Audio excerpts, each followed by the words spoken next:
Empathy is essential because experience without empathy does not lead to good results. But experience and an understanding of how to make things work in the real world, particularly when there is resistance, as I will describe in Europe, is also essential. Now, I will focus on a parochial problem. It's the European crisis in the last few years. I'm fully aware that compared to countries such as Jordan or Lebanon or Turkey or many countries in Africa, there are people who say that Europe really didn't have a crisis. So I will explain why I consider it a crisis, because it is actually a political struggle that we've seen in the European Union in the last few years that puts at risk the very foundations, the values, the institutions, the conventions and human rights that have emerged out of the bitter experience of the Second World War. So I will be talking a little bit about Europe, I'll be talking about Germany, and I'll be talking about the crisis of the last 2 years. I'll try to describe it, but I will also end with where we are now and what we might need to go forward. Now, 2015 was an extraordinary moment. If you've ever been to Greece, to the Aegean, to any of the Aegean islands, if you've ever been to Lesbos, a small island just 2 kilometers off the coast of Turkey, if you were there in 2015, you wouldn't really have recognized the place. 500,000 people in 1 year managed to get into little boats, crossed from Turkey to Lesbos, got off the boats in Lesbos, then waited on the island for a few days, sometimes longer, before getting onto other boats that would take them to the mainland, to Piraeus port in Athens, for them to continue their journey through the Balkans, up through Macedonia, Serbia, Croatia, and Slovenia into Central Europe. 500,000 people in 1 year. To put that in context and to show why this is unprecedented, look at the numbers of irregular arrivals, according to the EU border agency Frontex, in previous years. Just look at Greece. What you see is the number of people who were identified irregularly crossing, mainly from Turkey into Greece in these years. Well, 57,000, 37,000, 24,000, 50,000, and then an explosion. What you also see here is that this was not a gradual rise. I sometimes read in the literature people talking about structural reasons for migration, state collapse, global warming. But what we see here for this specific European crisis is that there was something very specific. And the specific reason, of course, was that the largest refugee-generating country in the world had become Syria, and the largest country hosting refugees in terms of absolute numbers in the world had become Turkey. So literally 2 kilometers from the islands of Lesbos, Chios, Samos, Kos, and other Aegean islands of Greece was the largest community of displaced, of refugees escaping a war that had been going on for more than 4 years. And as people realized that they could get on boats and head to Greece, an ever-increasing number did that. This picture in September 2015 created a shock around Europe, as it should have. This was a Kurdish boy and his family who'd been in Turkey for a while and who was trying to get here to North America, where he had relatives in Canada. In the end, the relatives and the friends were very worried, but the father decided that they could no longer wait. They didn't have any more hopes. They got onto a boat. The boat drowned off the coast of Turkey, and a Turkish photographer took this picture, which went around the world and led to very different reactions. There were marches, there was mobilization, for example, here in London. But in many countries, the problem was that this empathy didn't lead to action. And in fact, in many other countries, the rise of this refugee wave, and even the pictures of suffering and empathy, did not prevent what was occurring in autumn 2015, which was a dramatic rise in the electoral strength of anti-refugee political parties. I lived in France at the time. And at the end of the year 2015, this woman, Marine Le Pen, the leader of the French far-right Front National, achieved one of her biggest electoral successes in regional elections in December. That man below her, Hans Christian Strache, is the leader of the far-right Austrian Freedom Party that won 30% of the votes in one of the richest cities in the world, Vienna, in autumn 2015. And in the next year, only very recently, almost would have captured the presidency of Austria. A new party in Germany, up in the upper corner, the Alternative für Deutschland, AfD, which one of its deputy leaders, thinking about the idea of shooting at refugees when they cross land borders to stop them, was performing unprecedentedly well in German local elections. And of course, you had politicians like the Czech president, Mr. Zeman, who began to build a dramatic rise in popularity on anti-refugee and Islamophobic statements. The European politics of this crisis very quickly became centered around three questions. Is Europe capable of controlling its external borders, or will there be 850, 900,000 people crossing across the EU's external borders every year?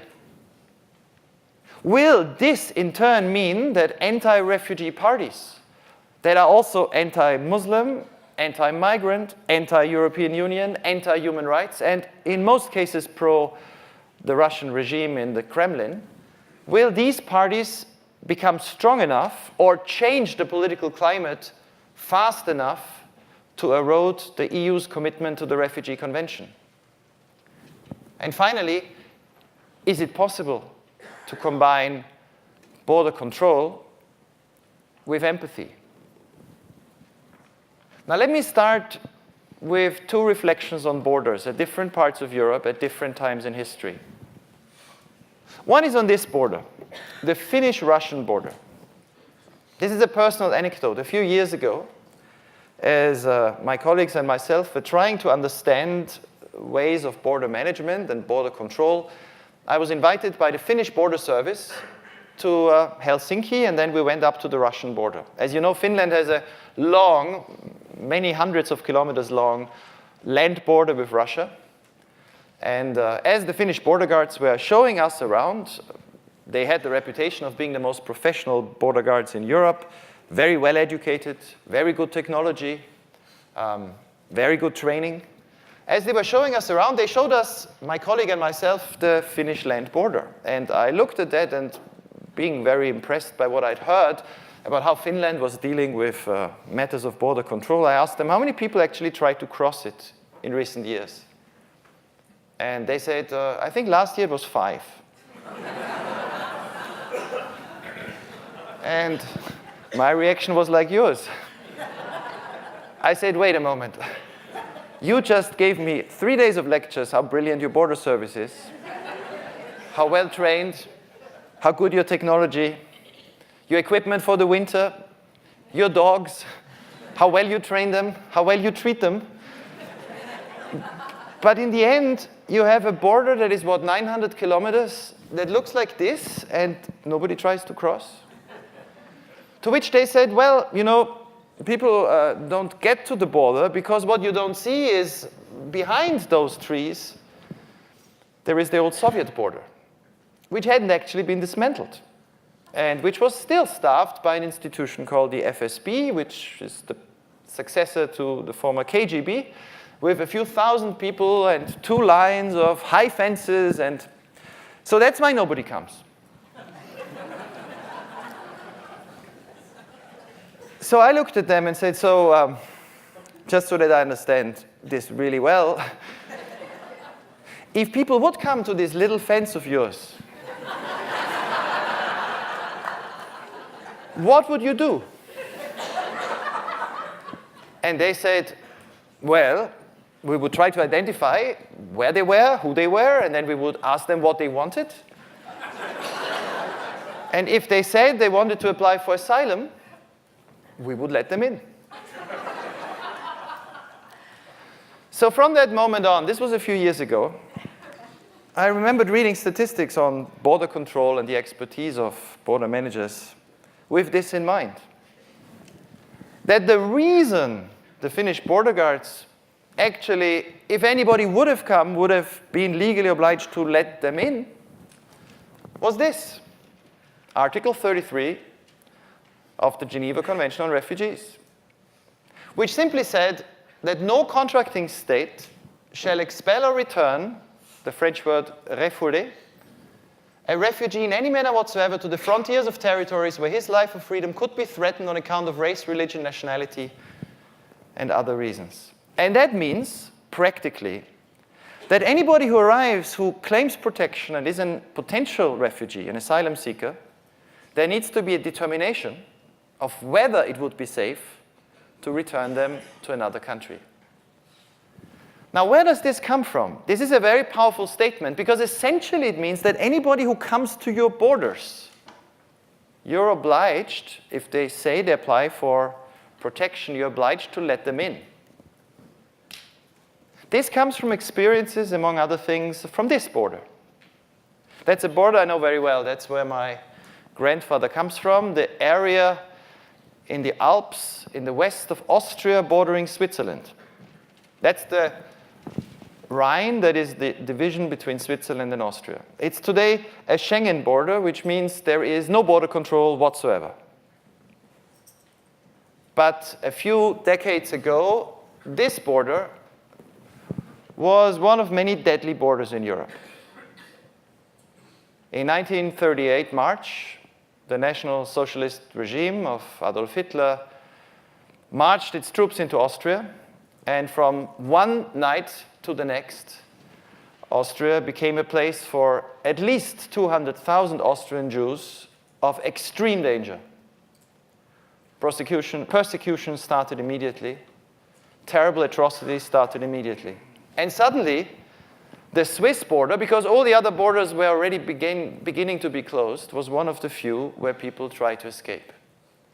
But at that time, the Swiss government, only a few days after the so-called Anschluss, made a secret decision that it would do whatever it took to repel and return people trying to cross from Austria, Germany into Switzerland.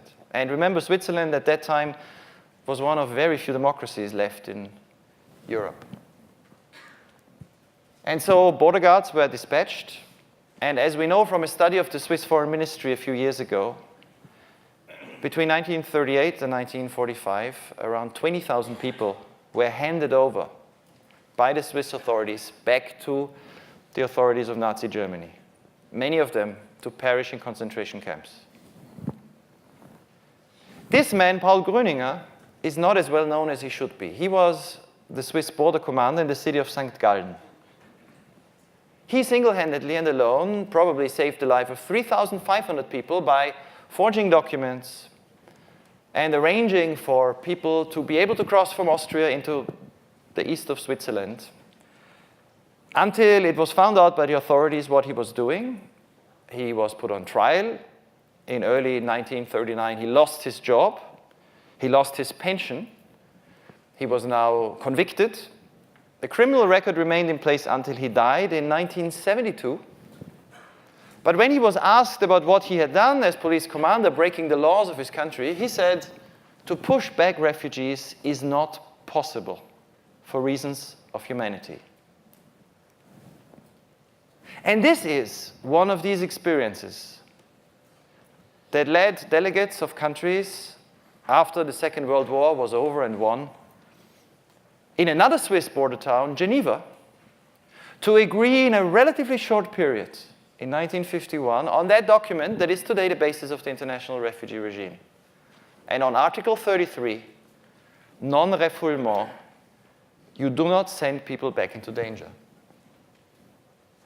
And since 1951, border protection cannot be thought of unless it is combined with thinking about asylum. Now, this is the big debate in Europe today. Following only 2 days after the pictures of little Aylan, the little Syrian Kurdish boy who'd been killed on the Turkish coast, drowning trying to reach Greece, went around the world, Hungarian Prime Minister Viktor Orban made the following speech to his party notables. In a speech in the center of Hungary on Lake Balaton, he declared, if we look at this refugee crisis, we see that we have a huge opportunity, if we fight well, to restore the prestige of national identity and Christian identity in opposition to liberal identity. Now, what is he talking about? After the Paris bomb attacks in the Bataclan in November, he was clearer. Speaking in the Hungarian parliament, Viktor Orban explained which approach is more humane, to close the borders to stop illegal immigration or to put at risk the lives of innocent European citizens. The right to life takes precedent over all other rights. In other words, because there might be a potential terrorist among those 800,000 people crossing, the Refugee Convention should no longer apply. And in March last year, almost exactly 1 year ago, he gave a speech again on the Hungarian National Day where he said, mass migration, where he referred to these refugees, is in fact the occupation of territory. Their gain in territory is our loss. Now, this is the language of war. This puts refugee movements in the same camp as an armed invasion. And Viktor Orban has spent much of the last 1.5 years trying to build an alliance in Europe, trying to go to other countries, trying to persuade other leaders, trying to convince them that the only way Europe should deal with people arriving is by simply pushing them back. And in this, he's run up against the German Chancellor, Angela Merkel. Now, Angela Merkel not entirely to her pleasure, became a symbol of a policy that was actually very popular in Germany. After the picture of Aylan and other pictures of other drowning refugees became known, you might have seen these pictures in German football stadiums where the football fans of the big clubs held up these signs, refugees are welcome here. Bayern Munich, Borussia Dortmund, the big clubs. The mass tabloids had a campaign, refugees are welcome. Angela Merkel declared in a number of speeches that Germany would not participate in a competition in Europe to make life unbearable so that they would go elsewhere, and in fact mobilized billions from the federal budget to try to dramatically increase money for reception and integration. These pictures, the selfies with arriving refugees, went around the world. German papers weren't quite sure what to make of her. Viktor Orban knew what to make of her and identified her as his most dangerous opponent. But Angela Merkel also said that she needed a plan. She knew from the start that it wasn't possible to see 800,000, 900,000 people cross Europe's borders every year. So at that time, in September last year, my think tank, we published a little report where we said that the only way to sort out this problem, to restore control without breaking the Refugee Convention, would be to guarantee that nobody would be sent back into danger, to instead begin to resettle people from Turkey, to support Turkey, which hadn't happened until then, as the country with most refugees in the world. And at the same time, to send enough asylum case workers to Greece and to make sure that they could, within a quick process, determine who wasn't safe in Turkey, who was to be relocated to Europe, and who could be returned to Turkey so that instead people would be able to be resettled directly.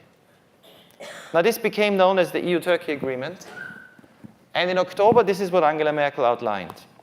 She said fences do not work, which is funny for somebody who grew up next to the most effective fence in recent European history, the Berlin Wall. But what she really meant wasn't that fences don't work. She meant that only deadly fences work. And having grown up in East Germany next to the Berlin Wall, she said Germany will not build deadly fences. But she also said that there needed to be a way to restore control. So what she proposed was to reach an agreement with Turkey, to give Turkey money, to take more refugees, which was not very popular in Germany at that time with the far right that attacked her, and to try to destroy the business model of smugglers by turning from a disorderly to an orderly movement of people. And in March 2016, that was agreed. The core of this agreement is here. Migrants should be offered an alternative. Migrants arriving in Greek islands should be able to apply for asylum. There would be no pushback. Greek authorities would apply existing EU law and the Refugee Convention. But those whose application would be found inadmissible, which means that Turkey for them would be a safe third country, would be returned to Turkey. And in return, the EU would take, once flows are reduced, a large number of people in resettlement. Now, the effects of this agreement were immediate. The number of crossings in the Aegean dropped from January and February from 115,000 in 2 months to 3,000 in the summer when it's much easier to cross because it's less dangerous. The number of deaths in the Aegean dropped dramatically from 366 in the first 3 months of the year to 7 in the summer months. And there were no pushbacks. Did this agreement work well? No. For the last year, as an institution that has argued for this, we've been agonizing about the weak implementation, the inadequate reception conditions on the Greek islands, the lack of asylum caseworkers to be sent there, and also the relatively low number of people who've been resettled from Turkey directly. And yet, if you compare Greece to Italy, you realize that something has worked. In Greece, if you compare 2 half-year periods, 2015, 2016, the number of irregular arrivals has dropped sharply, while in Italy it has gone up. It has actually gone up since more. And last year, 2016, we saw the largest number of people ever drowning in the central Mediterranean off the coast of Libya, trying to cross to Italy. 4,500 people drowned there. The people who are arriving are not people who before crossed to Greece. This is a completely different movement. It's basically people from Africa, mainly Nigerians, the number one. By the end of the year, 2016, 180,000 people have crossed. And here is the problem. These people don't get into boats that can make it to Italy. They get into boats that can only make it out a few kilometers. And then they have to be rescued. Unless they are rescued, many of them, most of them will drown. So what has in fact happened is that of the 180,000 people who have crossed to Italy last year, 179,000 were picked up by boats off the waters of Libya, EU boats, NGO boats, Frontex boats, Italian Navy, and taken to Italy. And so you have the same debate again. Australia is an inspiration. As you know, Australia has the policy that says anybody who comes by boat cannot apply for protection in Australia. And I'm not quite sure how this is combinable with Article 33 on the Refugee Convention, which Australia has signed. But it's been the policy for many decades under both center-left and center-right governments. And the message, this is a clip of the Australian government, the message is that anybody who comes illegally cannot come to Australia. Well, the European far right, like Gerald Wilders in the Netherlands, have said the same. Just send boats, push everybody back. The big question then is, where should the rescue boats go? Now, Nauru, which is where Australia has put refugees in recent decades, I mean, it opened the camp once, then it was closed again, then it was reopened in 2012. Nauru is a fantasy for Europe. I mean, first of all, there are no uninhabited islands that one can simply settle a few 10,000 people in the Mediterranean. But secondly, the strategy of Nauru is to put people there, to then have them apply for asylum, to then delay the process as long as possible, so some people wait for 3 or 4 years, to have really bad conditions, which are well documented by now, and to thereby deter people from coming. And at the height of this policy, there were never more than 1,500 people on Nauru, and another perhaps 1,000 in Papua New Guinea, the second outside processing center of Australia.